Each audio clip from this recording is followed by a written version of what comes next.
High above the African savanna, the sun rises on a glorious new day. Animals of all shapes and sizes gather around Pride Rock, drawn by an ancient call. Today, the Pride Lands witnesses the presentation of Simba, the newborn lion prince. Simba, perched upon Rafiki's sturdy arm, is the future of his pride. He will one day rule over these lands, guided by the wisdom of his father, Mufasa. The animals erupt in cheers, celebrating the continuation of the circle of life. This grand ceremony underscores the delicate balance of nature. Every creature, great and small, plays a vital role. Mufasa, a majestic lion with a heart of gold, takes his role as king very seriously.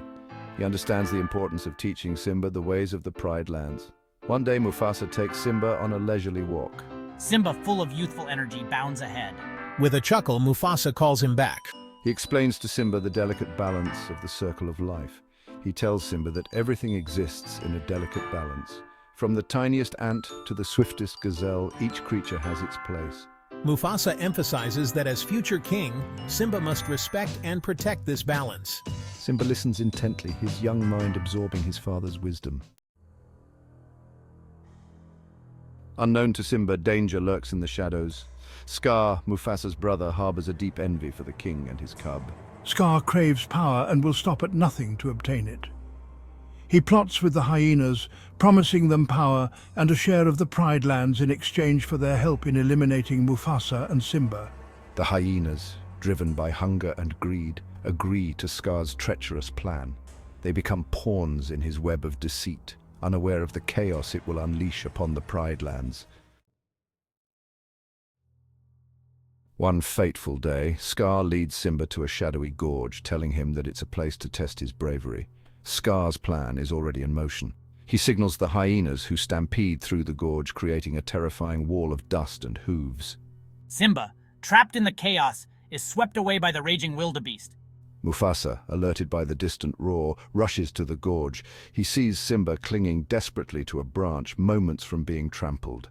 With a surge of adrenaline, Mufasa leaps into the fray, battling his way through the panicked herd to reach his son. Section 5. Simba's exile, a heavy burden. Mufasa manages to rescue Simba, pushing him to safety on the sheer cliff face. However, as Mufasa attempts to climb to safety himself, Scar appears at the edge of the cliff. Long live the king! With a sinister grin, Scar digs his claws into Mufasa's paws, sending his brother tumbling down into the stampede below. Simba witnesses the horrifying scene, his young heart shattering at the sight. Simba, what have you done? This is all your fault. You must run away, Simba. Run away and never return. Scar, pretending to be distraught, convinces Simba that he is to blame for Mufasa's death. Simba, consumed by guilt and fear, follows Scar's cruel advice and disappears into the wilderness, leaving his home and his birthright behind. Section 6. Hakuna Matata, a carefree life. Lost and alone, Simba collapses from exhaustion under the scorching sun. He is found by Timon and Pumbaa, a meerkat and a warthog who live a carefree life under the motto Hakuna Matata, no worries. Who are you guys? Timon and Pumbaa take Simba in, teaching him their carefree philosophy and showing him the joys of a life free from responsibility. Hakuna Matata? It means no worries. Simba, seeking to escape the pain of his past, embraces this new way of life. He grows into a strong young lion, but the memory of his father and the weight of his past still haunt him. Meanwhile, back in the Pride Lands, Scar's reign has brought devastation. The delicate balance of the circle of life has been disrupted. The once thriving land is now barren and desolate. I refuse to stand by as my home crumbles. Nala, Simba's childhood friend, embarks on a perilous journey to find help. Fate leads her to Simba, who has grown into a powerful lion. Simba, you're alive.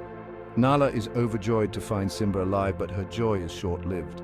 Scar's tyranny has brought our home to the brink of ruin. We need you, Simba. The Pride Lands need you. Simba is torn. He feels a responsibility to his pride, but the guilt and fear instilled by Scar hold him back. He wants to run from his past, not confront it. Simba, you must remember who you are. It is at this point that Rafiki, the wise baboon, reappears in Simba's life. Look harder, he lives in you.